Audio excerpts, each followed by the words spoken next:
A report released today reveals the long-term health effects of a fire on board a Canadian Navy sub in 2004.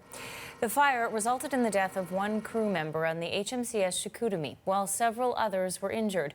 The report says crew members who were on board suffered significantly higher rates of PTSD, asthma, and depression in the 5 years after the incident. 60% of the surviving 56 crew members were diagnosed with post-traumatic stress disorder. Another 21% were diagnosed with asthma, and 50% were deemed medically unfit to sail after the fire. Only 10 people from the original crew remain on active military duty. One of the affected crew members was Master Seaman Derek Spears. He spoke to CBC about the traumatic experience he endured while being trapped inside the Navy submarine and how it affects him today. There was people next to me. I was against the wall, and there was a table in front of me. There was nowhere I could go. So I managed to get my mask on, and I remember I was shaking so bad to plug in my air connection. And once I got it plugged in, I just sat down, and then I just said, oh great, I'm gonna die like this.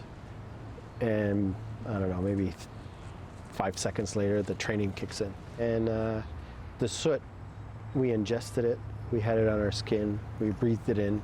I tried my best during the 5 days to wipe the counters so the guys, I wouldn't be making sooty sandwiches with what we had, but it was everywhere.